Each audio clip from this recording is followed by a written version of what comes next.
Welcome to the show. It's IB Nation Sports Talk. Glad to have you here today with Jesse Stiers.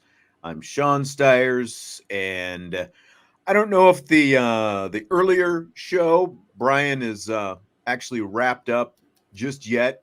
He texted me a few minutes ago. Wait till 5:05 to start your show. So I waited the extra minute, and I see it is now technically 5:07. So I don't know. I have a feeling they're probably still going over there. What do you think, Jess? If I had to put money on it, I would say that they are still chugging along. Yep. Father David says, still going. Well, there's nothing I can do about that. They do the mailbag show. The troops will come when they come. That's right. So we've got 2 live shows going right now. We've got a ton of stuff to talk about, though, today. And we're just going to start right off. We've got Sam Hartman. We've got Notre Dame Navy. We've got Notre Dame Ohio State, and that's where we're going to start. Which, Jesse, are you most concerned about right now? Notre Dame losing to Navy in the season opener, or a sea of red inside Notre Dame Stadium when Ohio State visits on September 23rd? Yeah, so I think the obvious answer here is I would be more concerned with the sea of red inside Notre Dame Stadium, because I have no concern. To me, it's like 100% that Notre Dame is going to beat Navy in Dublin. So to me, the concern is sea of red, and to me, it's not really a concern either. Like, I get it. You don't want, you want to limit obviously the amount of fans as possible when you consider a home game against a big team like Ohio State. And it sounds like a lot of what was going on between Notre Dame and Cincinnati a couple years ago. And it's relatively the same situation, because, I mean, Cincinnati is a state over in Ohio, obviously, and just like, Columbus is as well. It's in Ohio. They're neighboring states. A lot of people are naturally going to want to come because of – Thank you for the geography lesson. Yeah, there's 2 prominent schools relatively close to each other that don't have the opportunity to play each other, and Columbus is closer than Cincinnati. So I think naturally what you're going to do is expect more, Ohio State fans. I think as long as Notre Dame has the majority control of the stadium, it's really not, too big of an issue, in my opinion. It's still a home game. There's still going to be fans regardless rooting for the other team. I guess you just don't want it to be, like when the Cubs play in Milwaukee and there's more Cubs fans than Milwaukee fans, or the Cubs fans are being louder than the Milwaukee fans. Really, that's the only thing I would be concerned about. Jesse, Salty brings up a good point. Maybe you should have just drawn a map of Indiana and Ohio and shown us exactly where the cities are and call it a whiteboard day. It's kind of disappointing, actually, that you didn't think about that, since we were talking about whiteboard yesterday. But I think that Notre Dame having Navy at the front of the schedule is best case for Notre Dame. I like that spot in the schedule, starting the season off more up ramp time to get ready for that game. Then you have a one-off against the midshipmen, and it's over. You move on. So I'm not overly concerned about that game. I think they'll be fine. And I think a good point was just kind of brought up in the chat. Cincinnati. It was like the anticipation was there for Cincinnati because it was a big game, and Cincinnati didn't have a past of being good, right? Like that was their season of, experiencing something that really Cincinnati football hasn't in a long time, of being good. And Ohio State, it's more or less just kind of what's expected. I think it's kind of, there's less anticipation on the side of Ohio State fans when considering, traveling to Notre Dame. But when we've seen these seas of red go all the way back to Nebraska in 2000, the fall of 2000, Nebraska came to town, the first sea of red. And that was about a month before I moved to town. And all everybody was still talking about when I got here a month later was the sea of red in Nebraska and Eric Crouch and all that stuff. Georgia, 6 years ago, sea of red. Cincinnati, like you talked about, one, the common denominator. They all wear red, obviously, and red stands out differently, especially if you go into someone else's stadium that doesn't wear red. It stands out differently. But two, the common denominator is those teams very rarely, if at all, ever play at Notre Dame. It was Georgia's first time here. It was Nebraska's, Right. like Cincinnati, had never been here before, and it's going to be the same with Ohio State. Now, they've played here before, but it's been almost 30 years since they've played. So it's still relatively unique for them to have this opportunity to come to Notre Dame Stadium. And because, as you said, they're as close as they are, because obviously state of Ohio, that is, Ohio State is the school. And whether you live near Columbus or you live in Toledo or wherever you have lived, there are obviously Ohio State fans all over the state. So they are, proximity does help them out. I'll just say this, though. I think it's a concern. I've seen this pop up in a couple of different threads on our message boards this week. People are starting to talk about it. That's why I brought it up today. And you also have, one of the threads was Ohio State fans with a tweet about filling Notre Dame Stadium up with red. And I know Notre Dame has done its best to try to avoid a duplicate, especially of what happened with Georgia a few years back. Cincinnati still brought some fans as well, but Georgia had even more. Tickets to the Ohio State game never made available to the general public. So Notre Dame has at least tried to make it harder. Here's the thing, though. If you're a Notre Dame fan and this really concerns you, one, you can't sell your tickets, to someone other than a Notre Dame fan. I would hold on to them as long as possible. Two, because that's what happened when Georgia came to town, is you had Notre Dame fans selling their tickets to Georgia fans, making a buck. I get it, make a little bit of money. But it also means, again, if it's a priority to you as a Notre Dame fan, if you see tickets to that game that are for sale, go buy them. Spend whatever money, that you have and buy them up, and then make sure that you personally resell them to other Notre Dame fans. That's honestly, I think, the only grassroots way that Notre Dame fans can try to control this. Go to the third-party ticket sites right now, or eBay, or wherever they're selling them. I don't even know if you can do it on eBay anymore. But go to the third-party site. If you see tickets for the Notre Dame Ohio State game on sale, buy them up. And then again, if it's a priority to you as a Notre Dame fan to keep as much red out of the stadium as possible, you have to buy them and then take it upon yourself to make sure that when you resell them, they're going to Notre Dame fans and not to Ohio State fans. That is literally, I don't know what else you can do, to try to avoid it at this point. Yeah, I think rationally as a fan, that's really all you can do. And if Notre Dame as a university was genuinely concerned about it, they would just lower ticket prices and offer them up to more local people and allow them to kind of, soak it up and eventually go to the game. I think that's really the factor is, a lot of people don't want to pay $300 tickets as a local fan to go to a game. But that's just natural greediness. It's never going to change. Yeah. Chi-Town is saying if Notre Dame wants an overwhelming presence from Notre Dame fans, they need to lower ticket prices. One, that's never going to happen. This is a premium game. They're not going to drop ticket price. And you're telling me that, 4 for $40 and all that stuff, you're trying to tell me that Notre Dame fans can't afford tickets to the game. I get it. They're pricey. But you're telling me that Ohio State fans can afford the tickets, but a Notre Dame fan can't? That, something about the math doesn't doesn't add up there, especially when you're talking, if you're, again, you're talking about a huge state school, Ohio State, versus a smaller private school, Notre Dame. And, everyone flaunts the Notre Dame degree and wants to talk about the Notre Dame degree and everything. And Chi-Town earlier was saying Indy needs to do something about the ticket prices and all the extras like parking and concessions. I did the math today. I can go to 9.5 White Sox games for the price of just one ticket to a Notre Dame game. One, you've got the fact that it's a football game as opposed to a baseball game. Try substituting White Sox for Cubs and see how many more games you can go to, though. Yeah, and it's a lot harder because there's only 6 home games, right? And so there's a 81 home games in baseball. So it's just obviously the saturation there alone will kind of dilute ticket prices in the favor of those baseball games. But yeah, I still get the point. Like it's an investment kind of now. If you want to go to a big time Notre Dame game, we're talking about Ohio State or USC after, getting into town.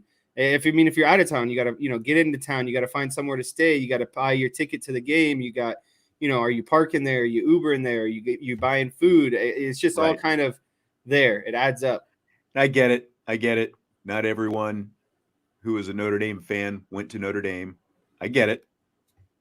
I understand, but at the same time, I'm just saying, if it's a priority to you and you're going to be upset that a bunch of red comes into the stadium, you got to figure out a way to do something about it. And I don't know what else you can do other than what I said. Go to the third party sites, bust out your credit card, as somebody said, and buy up the tickets. I do appreciate Jason, the Steyer squad in the evening. Appreciate that. What's that, Jess?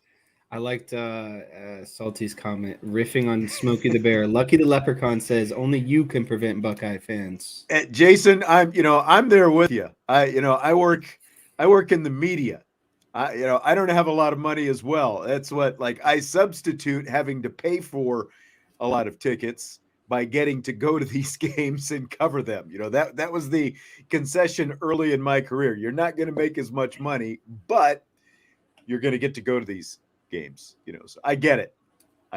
And, I know the economy sucks and everything else right now.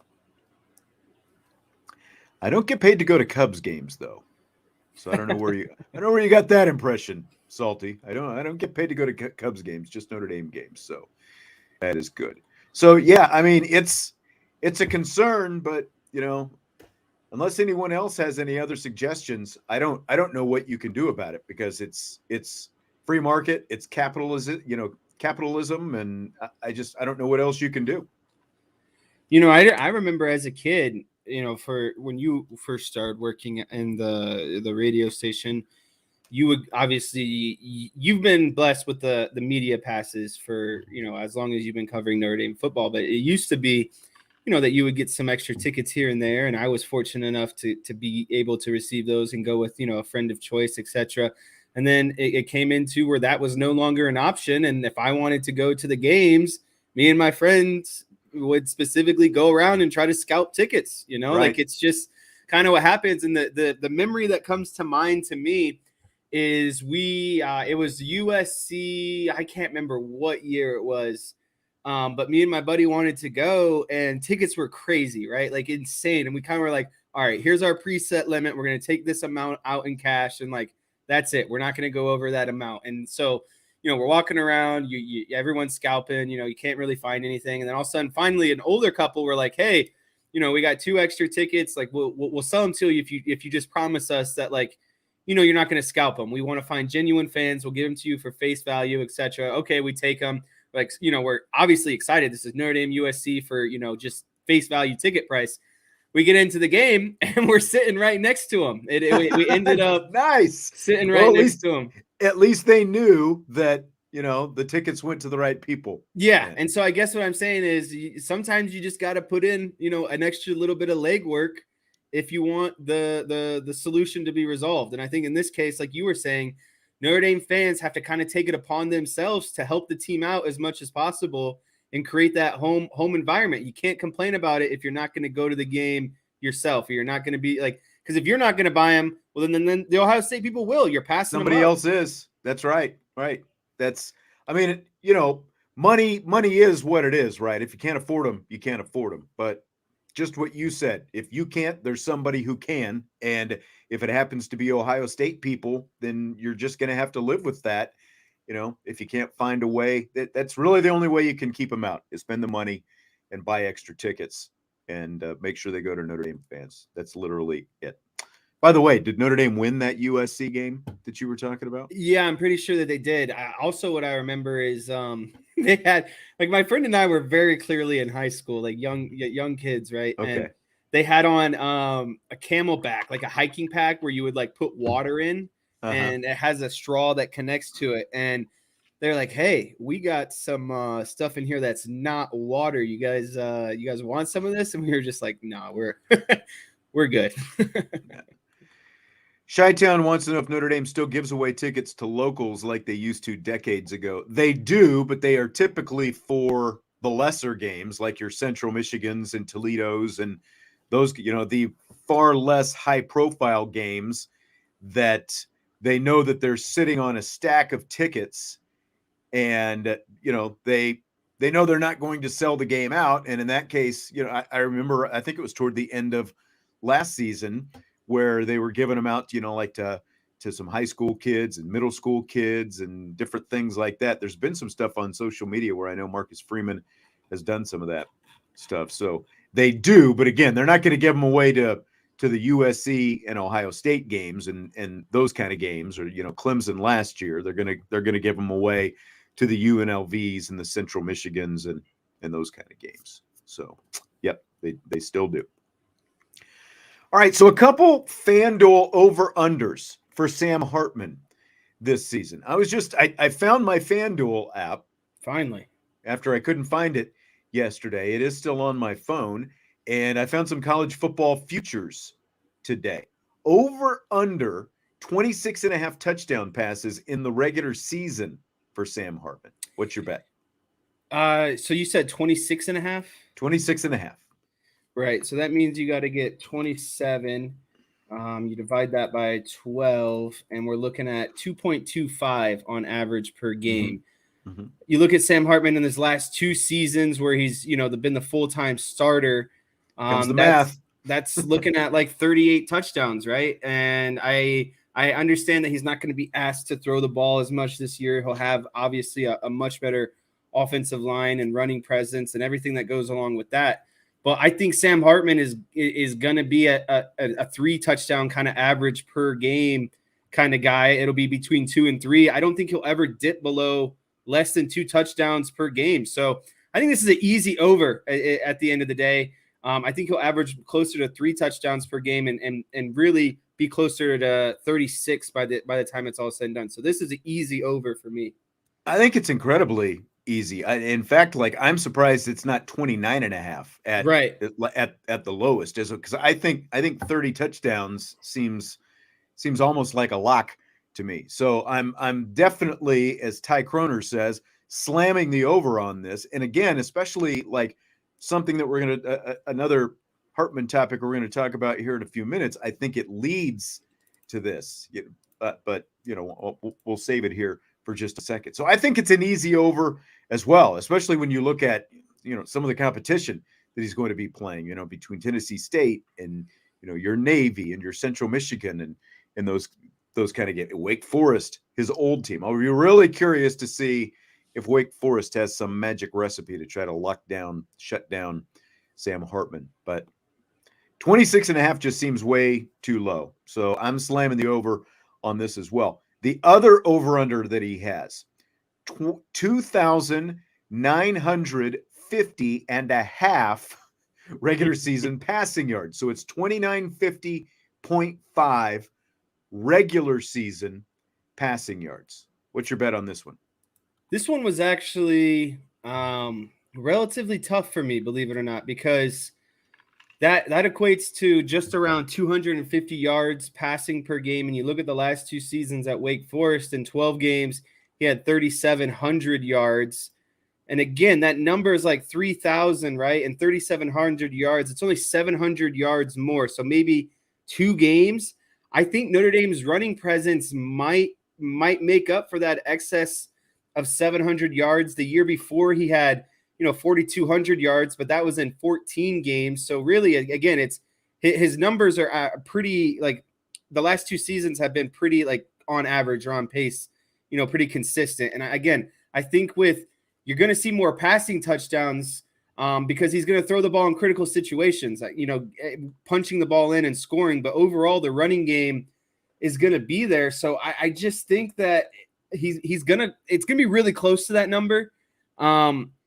But again, with the presence of a running game, I just think it's going to be more so passing when the situation is called for, not just letting it rip all the time. And I think that's going to lead to under. I'm going to take the under on this one.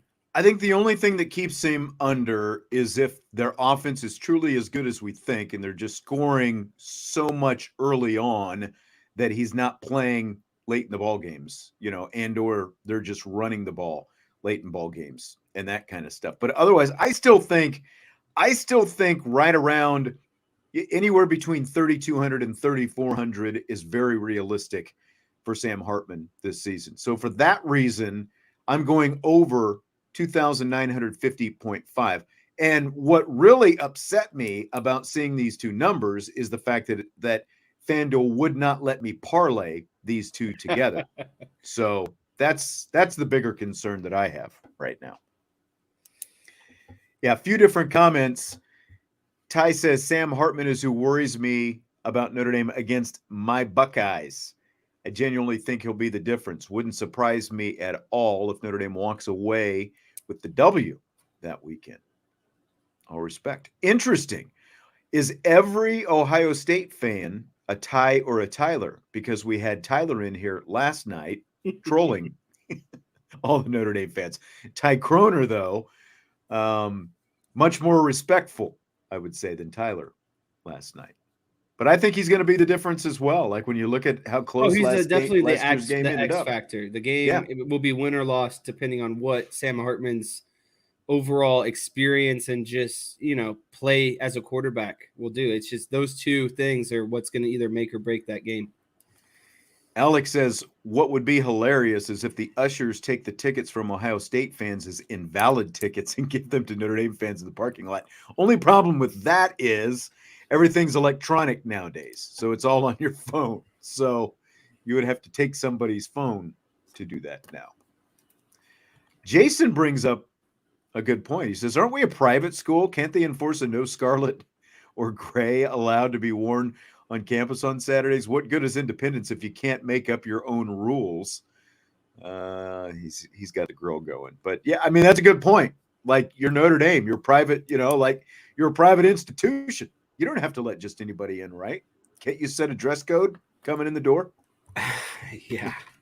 Saying that facetiously, of course. All right, other FanDuel over-unders. Caleb Williams from USC has an over-under of 3,450.5 yards. Drake Maye's over-under, 3,000.5.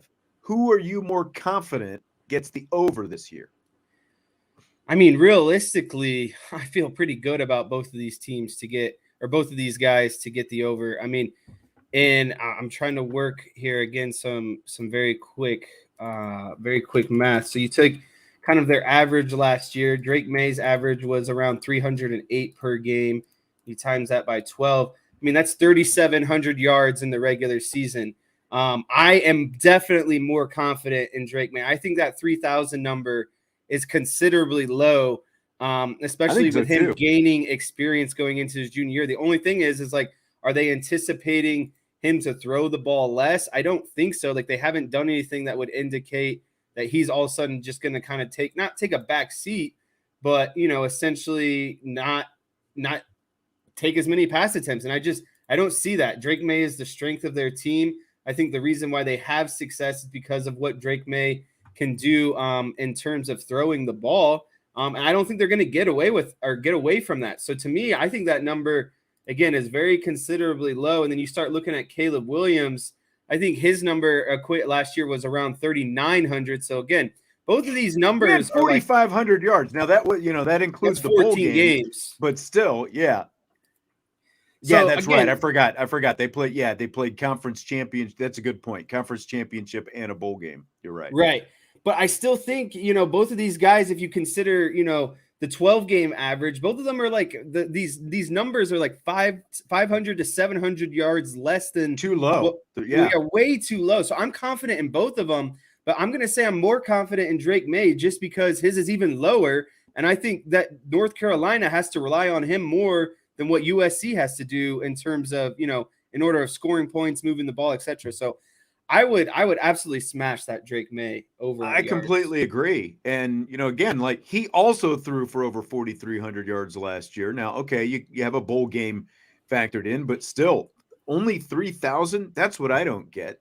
I realize he lost a guy to the NFL and all that kind of stuff, but he's he's supposed to be the number 2 pick in the draft, and you're only setting his over under at down around 3,000 yards. It makes zero sense to me. So I'm like you said, I'm confident that both of these guys will, but I'm much more confident that Drake Maye does. I mean, literally the only thing that'll keep up either of them from going over on both of these numbers is injury. Injury, I yeah. think that's literally it. Maye also has a touchdown pass over under of 27 and a half, which means his touchdown total is only one more than what Sam Hartman has. Maye's is 27 and a half for his over under. Hartman's again 26 and a half, and his yardage is only 50 yards more than Hartman. And they both have plus 1,800 odds to win the Heisman, which means, again, they have the same odds to win the Heisman Trophy. Yet Maye is considered the number 2 prospect in the draft next year. And Hartman is basically an afterthought when it comes to the draft. So what do you make of that? What I make of that is basically exactly kind of what's been going on with Sam Hartman ever since he was going to enter the draft, the transfer portal. Everyone knows his stats are great and the numbers are there, but he was in an offense where they were told to, throw the ball, and it was a slow mesh. And, how does that translate to the NFL? So I think that Drake Maye gets more respects because his offensive game, under Mac Brown is run like an NFL offense. And unfortunately, Sam Hartman hasn't run a pro-style offense. And so even though their numbers are pretty comparable and their projections are pretty comparable for this season, and Drake Maye is a number 2 quarterback, and Sam Hartman might not even crack the top 5 if you ask a lot of people in terms of quarterback prospects. So again, I just literally think it's because Drake Maye has proven tape and playing in a system that translates into the NFL in comparison to Sam Hartman.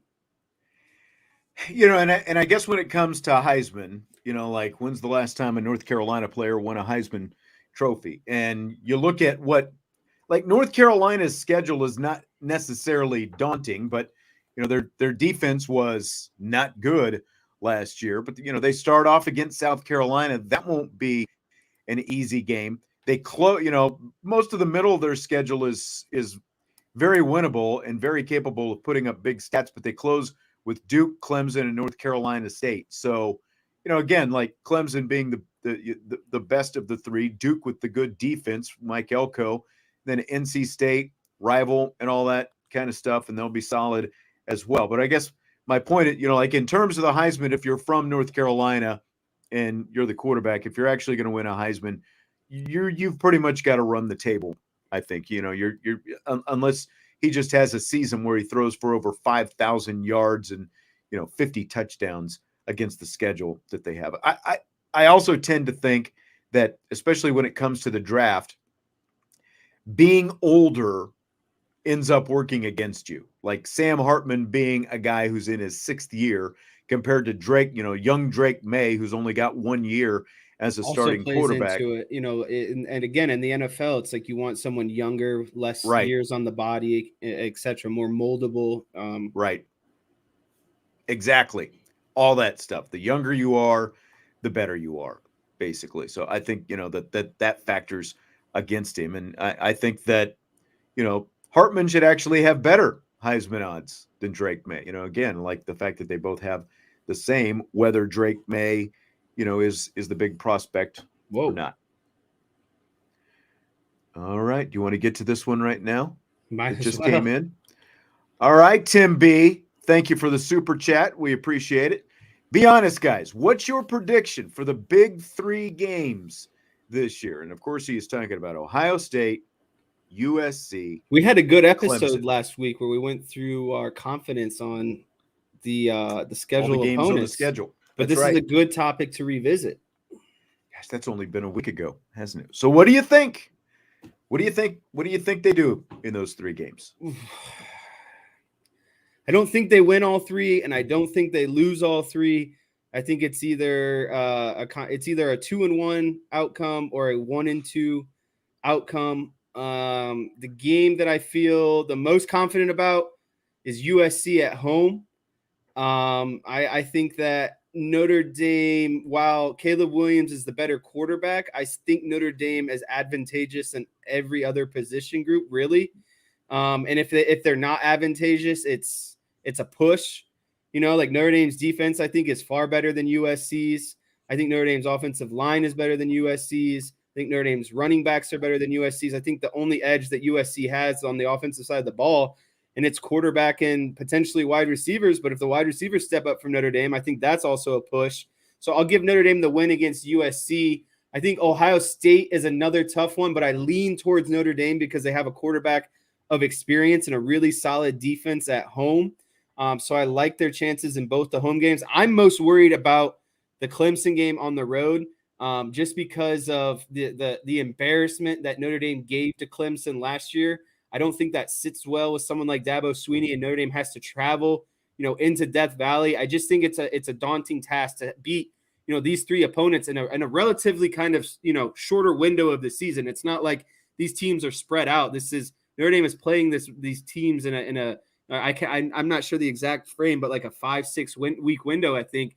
And so I just think it's unrealistic to expect them to go 3-0 in those games. So my final answer is 2-1. They win the home games against USC and Ohio State, very close games, and they lose to Clemson. But I could very well see them losing one of those Ohio State USC games again in a very close manner. Yeah, I would rank them USC most confident, Clemson second most confident, and then Ohio State third most. But I think that they have a very good shot to beat. I think they're going to go 2-1 in those games, personally. So, that's kind of where I am on that. And you broke it all down very. I'm not. Again, it's Clemson. They're very. The two national championships, the whole thing. But again, like if I'm going quarterback matchup, I like Sam Hartman a whole lot better than I like Klubnik. And Sam Hartman threw 5 touchdown passes against Clemson last year. And I'm looking at Cryan's, and I realize, I'm kind of taking a chance here by jumping in here. He says, Hartman only threw 55% of the time for Wake. The way people talk, you'd think he was playing Superman over there. Not the case at all. Well, Cryan, unfortunately, your stats, I don't know where you come up with that. He completed 63% of his passes last year, 59% the year before that, 58% the year before that, nearly 57% in limited action in 2019. As a true freshman, he was 55%, but his last 3 years, he was at 60%. So I don't know where you get 50%. At least if you're going to come in and, throw all the shade on everybody and everything else, at least have your numbers right, because 55% is way off. We're not even in the right ballpark there. So I think they're going to go 2-1. And, Ohio State would be the loss for me right now. But again, I think it's going to be very competitive. And as we were talking about before, I think that Hartman can be, big X factor in that game. I'm not as worried about Clemson as you were talking about, because it is later in the season and so much can happen by that point in the season. Obviously, if things happen for Notre Dame, if something were to happen to Hartman and that kind of stuff, if starting quarterbacks go down, basically, that's when, it changes the game. But assuming everyone's full strength and the whole thing, everyone's got their quarterbacks, I like Notre Dame better in that matchup. All right, let me see. There was something else that I just saw. I guess I didn't. Maybe it's already gone. Okay, this is an interesting one. We're still on the Sam Hartman topic now, keeping it rolling.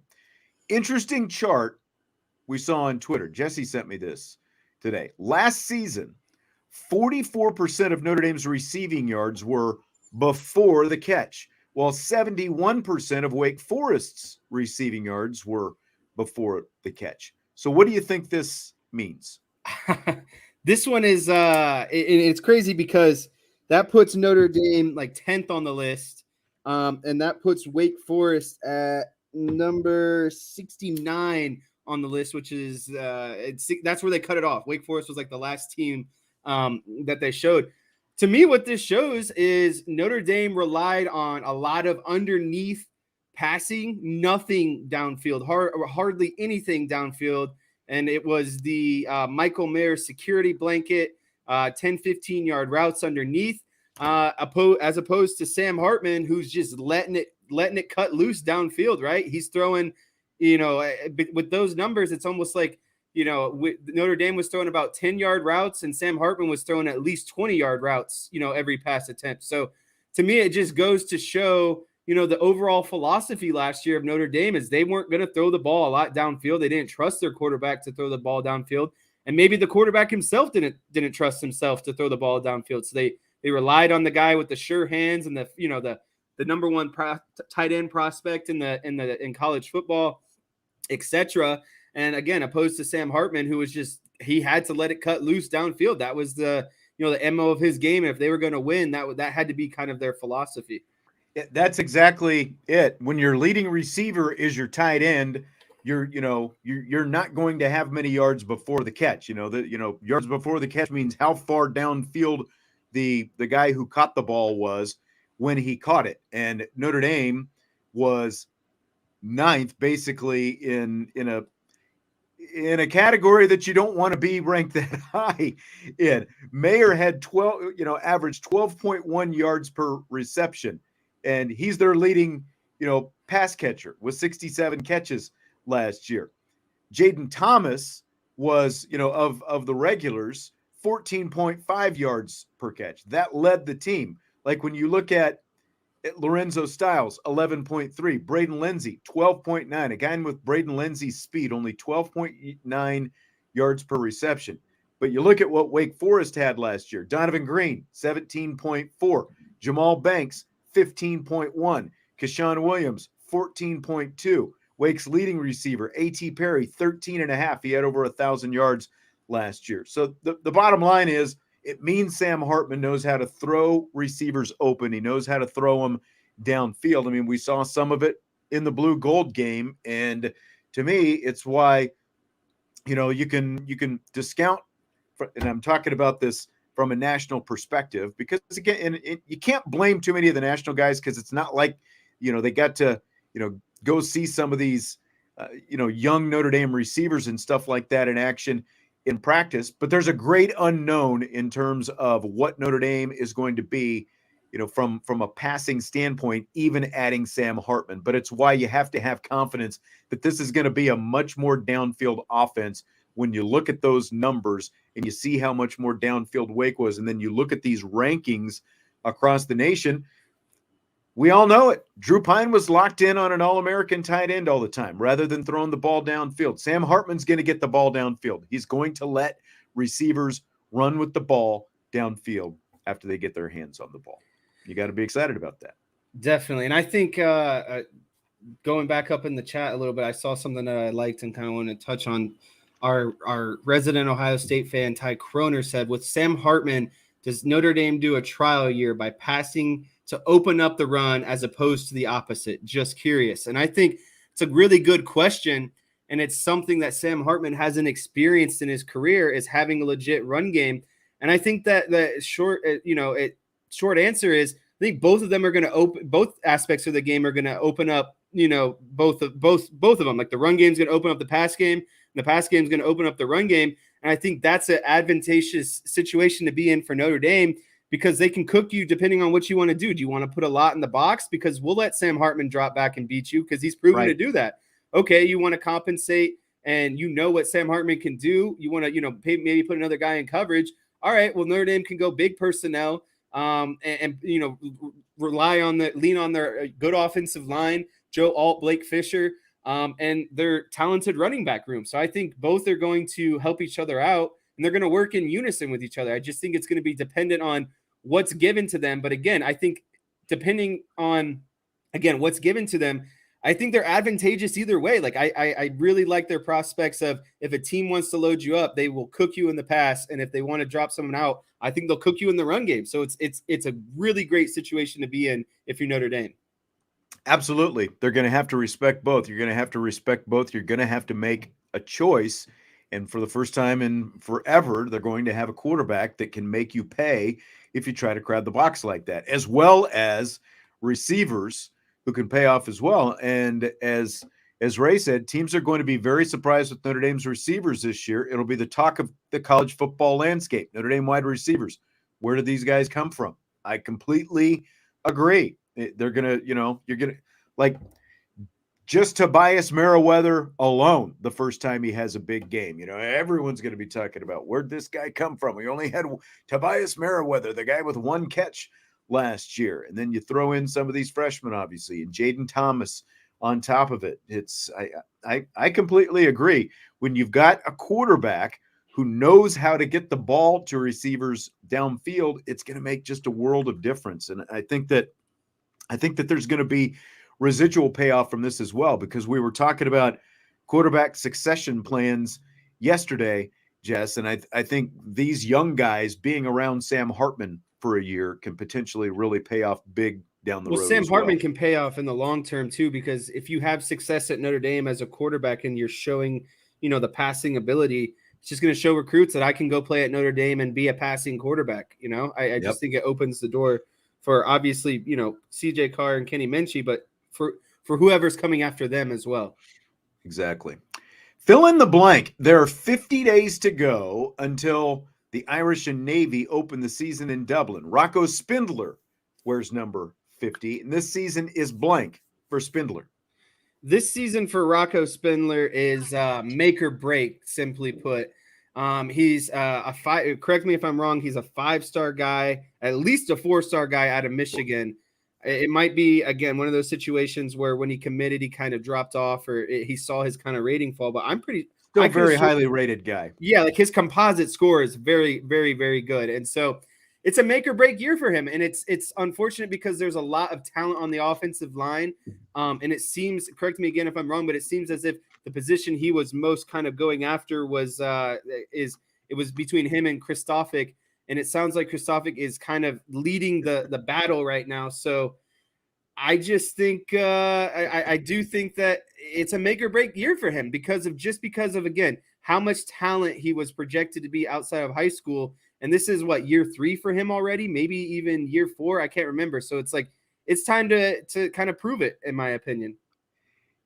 Yeah, it's really an interesting season for him because he's going into his junior season now. And does he find himself maybe in at least some kind of rotation where he's able to get any meaningful snaps between Schrouth and potentially Kristofic playing in front of him? It's just been a numbers game, and this guy came in so highly touted, as you talked about, but he hasn't been able to take that next step. He's as close right now as he has been so far, but again, he has both talent and experience in front of him at those guard positions. This is really an important summer for him, summer workouts with training camp, just about 3 or so weeks away. It is on the way. It's going to be starting up here pretty soon. It's really important, and I'll be curious to see again if he can make some kind of push. And as Cryan is reminding you, Jesse, your number 1 draft pick when we did our spring football fantasy draft, if you remember that. That's actually, everyone's giving Cryan a hard time today, but the memory is immaculate. The man comes to the shows, he supports the shows, and obviously he remembers what's said on the shows. I took Rocco Spindler with my number 1 pick, largely because of what I just talked about. I think that he was the biggest boom or bust kind of potential candidate, and if it works out for me, I look like a genius, but unfortunately, if it doesn't, it overall is going to hurt me. But Rocco Spindler has been someone who's got the talent, who has the talent to play. And, again, coming out of high school was very highly rated. And so for me, this was his make or break year. Right. And so I took him number 1 overall specifically for that reason, because if he makes it work, he's going to be a big boom and have a lot of success. And I'm going to, again, look like the GM of the year. But if it doesn't work out, then I'm the guy that you never want to be the GM of. That's right. Season hasn't started yet, so there's still something up there for him. Ty, just like his Ohio State counterpart yesterday, Tyler, again, some similarities, asking about the conference affiliation going forward. He says, I'm sure you guys have exhausted the topic at this point. We have talked about it quite a bit. Do you prefer Notre Dame stays independent, join the ACC, Big Ten, something else? Look, they're going to stay independent as long as possible. Yeah, and And personally, I like that decision. I don't yes, see any reason when you are guaranteed, the contracts and the national coverage that Notre Dame is given. Again, we said this yesterday. Notre Dame is on NBC coast to coast every home game. You turn on your TV, that's what you're going to be watching, right? They get a lot of money for that. And with the playoff expansion, they are almost guaranteed, they are allowed, there'll be a spot for Notre Dame if they earn it. They're not going to get an outright bid or a national bid, but there's a path for them to get there. So if they can keep their money and their national presence while also an opportunity to compete on the big stage, that's what they're going to do for entirety, for as long as they can. that's right. And they will. They'll stay as independent, independent for as long as possible. And I think it's good, like as as we've talked about before, the two biggest factors in them remaining independent: access to the college football playoff, big check mark because the playoff is expanding to 12 next year, which makes it easier for Notre Dame and everyone else to make it into the playoff. So they've got that. They've got inclusion there. They know what the parameters are for the college football playoff. You only have to be in the top 12 or 13, just depending. And then the other thing is having the home TV contract. And as long as they have a competitive TV contract, again, it doesn't have to be even the same as what the Big Ten is, because remember, whatever they get from the NBC contract, they also get about $10 million a year from their arrangement with the ACC.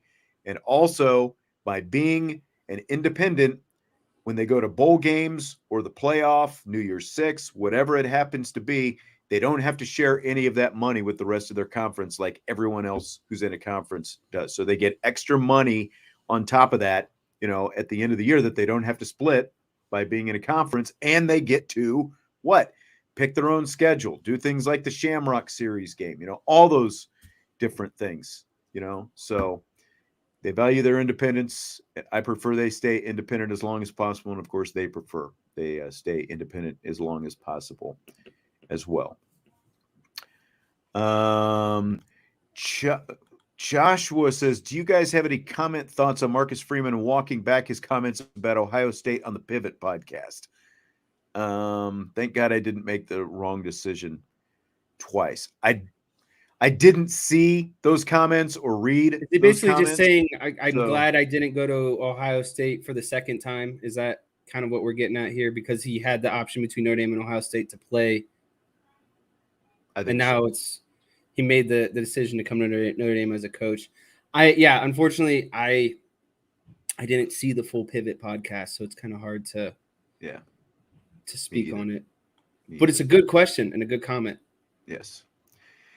Jess, in the wake of several NFL players being suspended for inappropriate gambling, a fairly prominent NFL pundit says players should be allowed to bet on their team to win. I won't tell you who the pundit is to avoid prejudicing you by letting you know who it is, but I'll just ask you, do you buy or sell that NFL players should be allowed to put a wager down on their team to win and nothing else? Like, that is the only kind of bet you can make. If you're a player in the NFL, you can place a bet on your team to win. I'll say it before. No money, no point spreads, just straight up bet on your team to win. Yeah, win-loss. I have said this before, and I'll say it again. I think the only time you should get into trouble is if you are betting on your team specifically to lose, because then you have a way of impacting the game. You can drop a pass, you can miss an assignment, you can, as a quarterback, launch the ball over the wide receiver's head. Like, you can consciously do things to alter an outcome to get a loss. But in terms of a win, I mean, you're doing everything you can to win, right? Like, and that's where I think it's different. And this is why this ties into the Pete Rose conversation of why he belongs in the Hall of Fame to me. He never bet on his team to lose. He only bet on them to win. And if you're betting on yourself to win, you're doing everything in your possible outcome to win. You're doing nothing to have a negative impact on it. So I have no problem with that. You're basically doubling down on yourself as a player. Let's say you're the Arizona Cardinals, though. Last year, they were 4-13 last year. and you place a bet on every one of your games that you're going to win. And you get into December now and you've lost like 11 times, and maybe you're a team that's worse than that and you're losing at even bigger rate. Well, what are you doing as a player? Even though you're betting on your team to win, you're probably starting to chase it a little bit. Now you're putting down even more money, trying to make your money back, and you potentially get yourself into bigger trouble, as a result of that. So I get the concept, like you're betting on your team to win, you're not betting against your team. But what also happens is like you've been betting on your team to win, and then all of a sudden you don't place a wager. And the sports book knows that you don't place a wager. Well, they're going to read into that just like they did with like the Sham Sharnia stuff, with the draft pick a couple of weeks ago, like you're saying this, so now we're going to change our odds based on that. So I don't think that's a good idea to, even though you're betting on your team, I don't think it's a good idea to go down that road. I think you have to stay away from it when it comes to your own team. I get what you're saying, because it's like if you bet 5 times in a row that you're going to win and all of a sudden you don't bet, are you basically saying that you think you're going to lose? And so Right. it's like, Because like what are you doing? who on your team is injured, who's, all that different stuff. You have all this information by being on the team about the health of your players. So I think you've got to stay away from it when it comes to your own team. I see where you're coming from, but I'm going to stick with what I said. I get you. It was Mike Florio, by the way. Was the Really? one who said it. Yeah. Interesting. I was going to ask afterwards if you could now tell me. Right. Yeah. So yeah, Mike Florio, who, has a lot of different opinions on a lot of different things. I don't agree with that one. So Joey Chestnut, after winning the hot dog eating contest earlier this week, he's won 8 straight hot dog eating contests and 16 of the last 17 overall. So who is the equivalent of Chestnut in each sport? We're talking players, not coaches. We've got NFL, college football, Major League Baseball, NBA, college basketball. So do you just want to go one at a time? Like I'll do Yeah. NFL, you do NFL, and then we'll kind of work down the list. Let's do it. So in every category, I came up with kind of like 3 because I think it's kind of hard, and you can have discussion for, in my opinion, who those 3 are. Except for the NFL, I think there is one clear-cut, obvious answer, and that is Tom Brady. I think he's walked. To me, he's basically the Joey Chestnut equivalent, and I don't think there's really any other comparison. Yeah, I mean, no one else can say that they've done what Tom Brady has done. I don't think there's another conversation around Tom Brady. Like you can talk about, well, was Joe Montana a better quarterback? Was Dan Marino even a better quarterback? And all that different stuff. But when it comes to accomplishments, I don't think there's anyone. Oh, and he's still up there with the passing stuff too. It's not like he was just, carried with everything around him. Sure, he had an advantageous, GM and coach, but he himself as a quarterback still had to perform, and he still got it done. And the leadership, is a large part of, what led them to all those Super Bowls. Right. All right. So we agree on Tom Brady. I think that was the easiest one. I think the hardest one for me is the college football. How you're going to consider someone the greatest college football player ever. Where did you go with this one? I went with this one. It's hard for me to analyze people I've never really watched before. And so I kind of kept it relative to my lifetime, which is 27 years now. Again, this is players, not coaches. Correct. Players. And so I came up with a pool of 3, and I'm not sure what order I would put them in. But I'll give you the 3 names: Tim Tebow, Vince Young, and Reggie Bush were my 3. I think Reggie Bush is arguably the greatest has the greatest career as a running back of all time. We never saw the dominance that he had, like the speed, I might have one for you. And then in terms of Tim Tebow, I just think, what he was able to accomplish with the Heismans and the national championship, like he never really, both these guys really never panned out at the NFL level, which is kind of crazy. And this is why, again, that it's just the college football realm. And then again, Vince Young, I think often gets overshadowed by Tim Tebow. I think that he was again a very, very good quarterback, and very like you could make an Very good argument, in my college opinion, quarterback. yeah, Right. you could make the argument that like Tebow and Young are 1A and 1B depending on at the quarterback level of the one of the, greatest quarterbacks of college football. So again, it's hard to say with those three, but again, it's hard for me to go before that because I'm not as immersed into what took place before I was even here. Yeah, and it's obviously tougher, to go back before what you remember. And like Joshua was saying, Archie Griffith, because he is one, the only player to win the Heisman twice. There's a very good case for him when you think about that. Because I don't think anyone's ever going to win a second Heisman Trophy. The one that I would, this is what Ray is saying, Herschel Walker, like you're talking about, greatest career for a running back. In his 3-year career, Herschel Walker only lost 3 times in his 3-year career at Georgia. They won a national championship and they lost a couple competitive Sugar Bowls. If they don't lose those 2 Sugar Bowls, they win 3 straight national championships with Herschel Walker at running back. Tommy Frazier is another, like, because he didn't have the pro career, I think he's a little bit like Tebow, gets overlooked. He led Nebraska to back-to-back national championships a couple years before you were born, actually. I think it was mid-90s anyway. But, led Nebraska. There are people who, put Tommy Frazier up there as well. I think I've got to lean toward Herschel. I get what you're saying with the guys that you said, just because, again, those are the guys that you got to see play, and they were all great. But I also think it's why it's so tough in college, just because the careers are so different than the NFL. You don't, your career is there's a shelf life to it. You're going to be done in 5 years max, right? So Right. I think it's a lot tougher finding them in college football. And again, when you compare college football to college basketball, the fact that there are so many players on a game, you impact the game differently, even as great as you are. Right.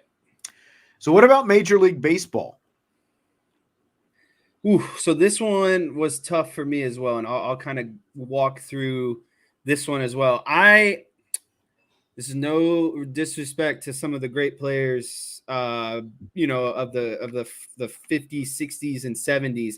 I just think baseball is harder now than what it was back in that time. I think the pitchers throw harder, their junk is nastier. I True. just think that the game is a bit harder now. And so Yep. I have a hard time considering people that, again, played when I wasn't born. And to me, I consider baseball to be more challenging now. So, like, Willie Mays, of course, he's one of the greatest. Hank Aaron, he's one of the greatest. Ty Cobb, one of the greatest. Ted Williams, one of the greatest. Lou Gehrig, you can go on and on. But to me, again, I have a hard time because those guys played in an era where I don't think baseball was as hard. But if I had to go, like, I give my respects to Ted Williams and Hank Aaron. I think if I had to go with players of the past, those are the ones I would consider. But right now, my top 3, again, I have 3 per category. Okay. I think Barry Bonds, Ken Griffey Jr., and when it's all said and done, Shohei Ohtani will be up there for me because of what he's doing, dominating both sides of the ball, hitting home runs, and the ERA and strikeouts and everything. So that's where I left my top 3 at. And I'm also a sucker for guys who can mash the ball. So again, that's kind of my list. Would have been really interesting to see what Barry Bonds' career looked like without the stuff, but he is forever tainted by that. And that's why it's hard, because he's great. He was going to be great, but he wouldn't have hit the amount of home runs that he hit without the juice. We know that, right? So it's like that still taints things. And it probably extended his career a little bit, because it extends everyone's career by, reducing injuries and your ability to come back from injuries and all that stuff. Absolute great player. I just have a hard time, and I get what you're saying. The game is different now. I mean, Babe Ruth was doing what Shohei Ohtani was doing, way back when, and he was the first one to start jacking bombs all over the place, and obviously was the home run king right up until Hank Aaron, and he won 7 championships. Now, granted, there were fewer teams, fewer rounds of the playoffs, and all that, but I still would have to put Babe Ruth at the top. I just have a hard time figuring out where to put Barry Bonds because of the juice, you know?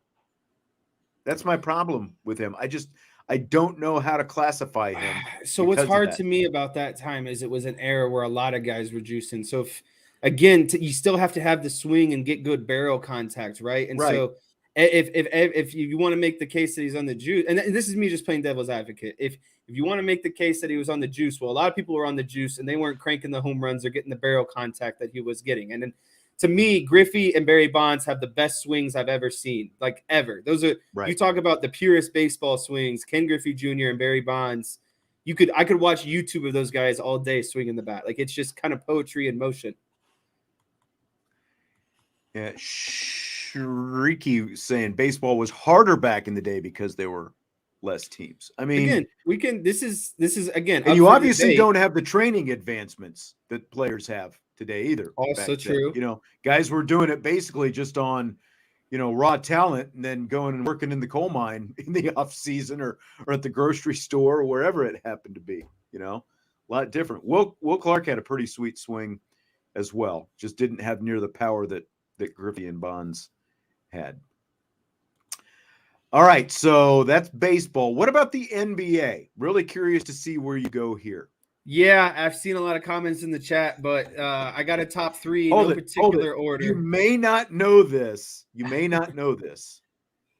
Tommy Guns does not like LeBron James. I don't know if you knew that already, but Tommy Guns does not like LeBron That James. is news to me. Breaking news.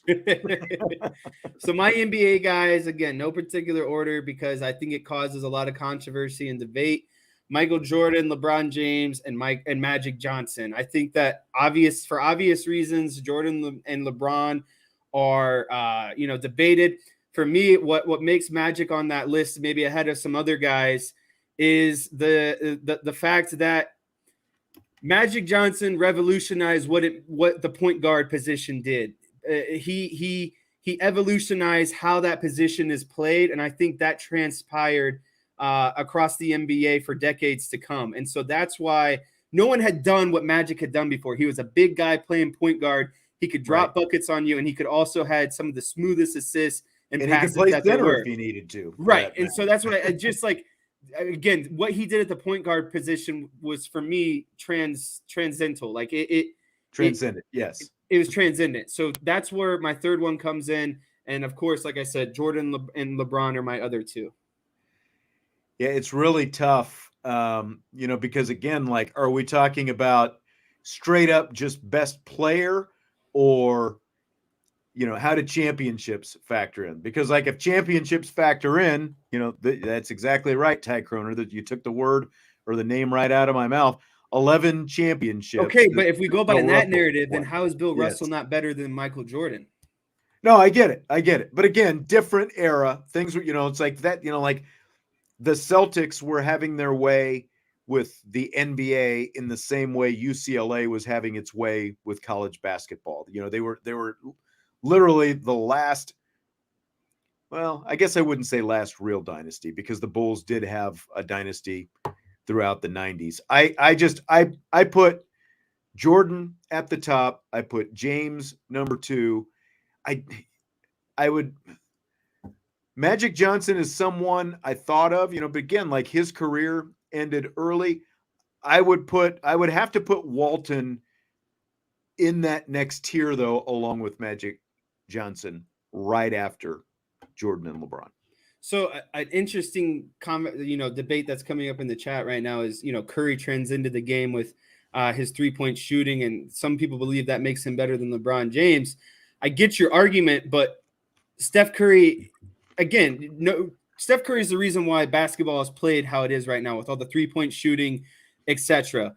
But LeBron James, that's not the like Steph Curry is known for 3-point shooting. LeBron James is known for dropping almost a triple-double to you, and pretty much every playoff game that he's ever played in. No one has done what LeBron has done in terms of points, rebounds, and assists. He's an all-around basketball player. He comes up and his clutch percentage is better than almost everyone that's ever played in the NBA. And again, he averages almost a triple-double in every important game that matters. And then we're not talking a 10-point triple-double. We're talking basically 30-point triple-doubles. And so that's where to me, he knows when to make the right play. And people hold that against him, but he's not going to take a guy 1-on-3 when he has a guy wide open in the corner. He makes the basketball play. And that's, to me, the difference maker. Yeah. Realist, LG, ND, Kills. I mean, he's not alone saying LeBron is overrated. A lot of people say that. I get that. That's your opinion. He's helped 3 teams win championships. None of the 3 win those championships without LeBron. So it's like even Miami with Dwayne Wade is not going to win the championship. The other argument you look at where Cleveland was before he showed up and where he was. Yes, where he was with. They went from worst team to best team to worst team. Right, simply because of one player. Exactly. It's hard to call him overrated in that case. All right, but that's the NBA. Last one, college basketball. And again, this is going to be tougher for you because you're so used to one and done guys, and even guys being done in 2 years of their career. You've never seen guys really stay around, like stars in college basketball. Yeah, I had to dig into the archives a little bit for this one. This is one where I had to kind of go into the past. So see, and I go with Lou Alcindor when he was at UCLA, became Kareem Abdul-Jabbar, most outstanding player 3 times. They won 3 championships. In those 3 championships, he averaged over 30 points per game and was named the Final 4 most outstanding player and a 3-time All-American as well. So it's hard to get past Kareem, although I would put Christian Laettner, because of like the last run in the 90s with those Duke teams with what Christian Laettner did as a college basketball player. I would put him probably right after Kareem. Definitely one of the most accomplished college basketball players and best college basketball players, even though he didn't end up having a monster NBA career. Yeah, so for me, I'll give you 3 guys who I think are there, and I'll give you 1 person of my time just to kind of give some perspective. College basketball, I have Kareem Abdul-Jabbar, Bill Walton, and Oscar Robinson as kind of the top 3. You can make a case for whatever order you might want out of those 3. And then for my time, even though they were one and done, I'd have to say Anthony Davis when he played at Kentucky that year. They were like undefeated in the regular season. I think they were undefeated all the way to the national championship. He had a good cast around him. Don't get me wrong, it's Kentucky, but like just the dominance, right? Like he was huge. And what he was able to, the game, how he was able to transfer into the NBA, like he's still, you look at him now and he's still not even 30 yet, right? It's like the guy has been a dominant force in the NBA for the longest time. Right. And it's like he's still got years on him because he was a one and done. So for me, the current guy, AD, and then again, my top 3 kind of looking in the past, Kareem, Bill Walton, and Oscar Robinson. Right. Actually, Carmelo Anthony was up there for me too. I thought about Carmelo Anthony a lot, actually. I don't even want to hear about Carmelo Anthony because if, people who are regulars of the show know I'm a University of Kansas grad, and Carmelo, the national championship they won was against my Jayhawks, and was also the last game that Roy Williams coached at Kansas before taking off for North Carolina. So we didn't do NHL. I mean, Gretzky, Howe, neither one of us are followers enough of the NHL. It would be Gretzky and Ovechkin. I would have to go Gretzky just because he's one that I do at least remember seeing play a little bit. All right, Jess. Do you want to just go to this Dak Prescott question? I think that's a nice one to end on, even though it's a Cowboy-centered question, but I think it's kind of fun to dance around. That's right.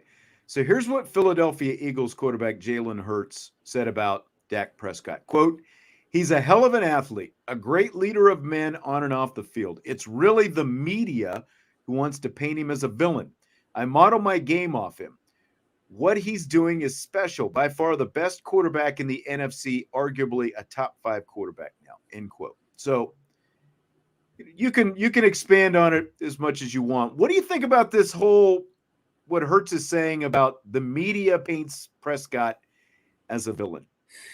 I don't think I actually respect Jalen Hurts' comments on this. This isn't like it's just another NFC quarterback. This is an NFC East divisional rival. Like the Cowboys and Eagles have been the two dominant teams of the division of the past. And I know, the Giants have snuck in their Super Bowls here and there, but to me, it's like the Giants have won those Super Bowls. And then outside of that, they've relatively not been good. Like the Cowboys and Eagles are consistently good teams every single season, even though the Super Bowls really and playoff wins and appearances and, whatever, all hasn't been there. But it's not that Dak Prescott is painted as a villain. It's just Dak Prescott isn't given his due credit. He's held to a different standard in terms of his, when he's evaluated in comparison to other quarterbacks in the NFL. And I just think that is what comes with playing, for the Dallas Cowboys, is you are held under a different kind of scrutiny. And people like Dan Orlovsky is the perfect kind of guy in terms of bringing up this kind of what I'm trying to get across is like Dan Orlovsky loves to say all these things about Dak Prescott. Oh, he can't do this or he can't do that. Then he goes out and shows you that he can do it. And then Dan Orlovsky comes back the next week and finds something else that, Dak Prescott is, apparently is. There's just always something that Dak Prescott isn't doing in terms of, performance by these people. It's not that he's a villain. It's just he's held to different standards and everyone says that he underperforms at everything. It's funny because I don't watch Get Up on ESPN, but this has been another week this week where Good Morning Football has not been on. And so it's like 8:00. It's coming up on 8:00, right? And so I'm like, all right, I'll flip over. And I'm just imagining, I'm like, well, it's July. Training camps are starting in a couple of weeks. I bet they're going to beat up on Dak Prescott a little bit today. Guess what the tease was at the start of Get Up? I didn't watch any of Get Up. I just watched, well, I guess technically I did. I didn't watch what they talked about, but the whole tease was about the Dallas Cowboys and Dak and, where can he take them and all this stuff. And, DT says that he's here for firing up Jesse. And where'd the other one go? Basically, someone was saying that here it is, that these comments that Jalen Hurts were making were about Joy Taylor, and if that's specifically what they were about, okay, because, Joy Taylor on Fox was basically blaming all the problems the Cowboys have on Dak Prescott.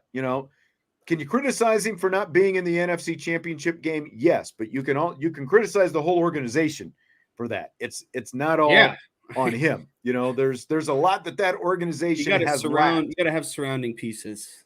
Yes, that's exactly right. They've got their pieces this year. I think the NFC East is going to be really interesting. Between the Eagles and the Cowboys. I saw something that the Cowboys were rated to have the 6th best roster in the NFL this year. The 6th best? Yeah. I can believe that based on. I think the Chargers, 49ers, Eagles, and maybe the Bengals were ahead of them. The problem for Dak as the quarterback of the Cowboys, just like with Tony Romo before him, we've talked about this. It doesn't matter what you do in the regular season. Are you going to win playoff games or not? And that's why whether it's Joy Taylor or anybody else, until you start winning playoff games, nobody cares about what you do in the first 17 games. It's only about what happens once you get to the playoffs. And I think it's easier and it's also lazy because he had a few more interceptions last year to blame things on him. There were times that he locked in and, did things, like Joshua Moon, where he was a problem, but he knows it. If you want to get Sean Stiers riled up, this is the one right here. That's exactly right. You nailed it, brother. I mean, that is it. There is no accountability. Every other team in the NFL and every other team in sports, there's division of power. They have an actual general manager, and the general manager of those teams is accountable to ownership or the team president or whoever is above him. Jerry Jones is only accountable to himself, and Stephen Jones is only accountable to Jerry, and Jerry's telling him what to do half the time. So there's no accountability of the guys making the picks now. Jerry still thinks because he sat in the room with Jimmy Johnson 30 years ago that he somehow played a part in actually making those picks and those trades that Jimmy Johnson was making, when in fact all he was doing was taking the card from Jimmy Johnson and turning it in to the league. But Jerry thinks that he was the one making the picks, and that's at the end of the day, that's. I'll say this: it's a controversial and a hot take. There. I am looking forward to the day that not looking forward to. That sounds very harsh, but Jerry Jones, the Jerry Jones problem won't relinquish until he is unfortunately no longer with us. And again, it's hard to say, but it's just not going to happen. And unfortunately, he's going to do this every year until he literally can't anymore. And then guess who's going to do it? Stephen Jones. And then it's like, will the Cowboys ever not run through the Jones family? That's a scary thing to think about. Right. Exactly. And that's once he's gone, it's just going to go to Stephen. Just like the Raiders. The Raiders haven't gotten any better since Mark Davis took over after Al Davis passed away. DT says, do the 5 better team rosters have defenses? I mean, Eagles, Niners, Cowboys, like, do you think that those are going to be the 3 best defenses in the NFC this year? Yeah, and I think that they're the 3 best defenses last year. I think the Cowboys have one of the best defensive players in the league, and they've built a really good cast around him, and Dan Quinn has built a defense that is advantageous to what Micah Parsons can do. DT Roll Hunter is just riling out questions to try to get people fired up, but it's just not happening. It's Friday. I feel good. The Cowboys season is far to come. And yeah, I just at this point in my life, it's the same old story. I can't get myself too worked up or too confident because it's the Cowboys. So you never know what's going to happen. That's it. I mean, the 3 best teams should be those 3 teams: Eagles, Niners, Cowboys. But based on what I've seen, I think Dallas is probably going to play the toughest schedule of the 3 as well. Definitely the toughest start of the 3. So we're only a couple weeks away from NFL training camps getting started. So that should fire you up. I am excited. Well, that's going to do it. We're going to wrap up with that. We went for a while tonight. A lot of good topics, I thought. A lot of good participation. Everyone can ride into their weekend. DT Roll Hunter is not – he's just – You're just lying now. Not a Cowboys fan. Well, hit the like button on your way out. Have a great weekend, and we will talk to you Monday. Vince will be back next week, so Vince will be in on Monday. Yep, Jesse on Tuesday. We've got some guests lined up over the next couple of weeks, so we will look forward to that. Smash the like button and, of course, subscribe, rate, and review. And we will talk to you next week. Have a good weekend, Jesse. You too. IB Nation Sports Talk.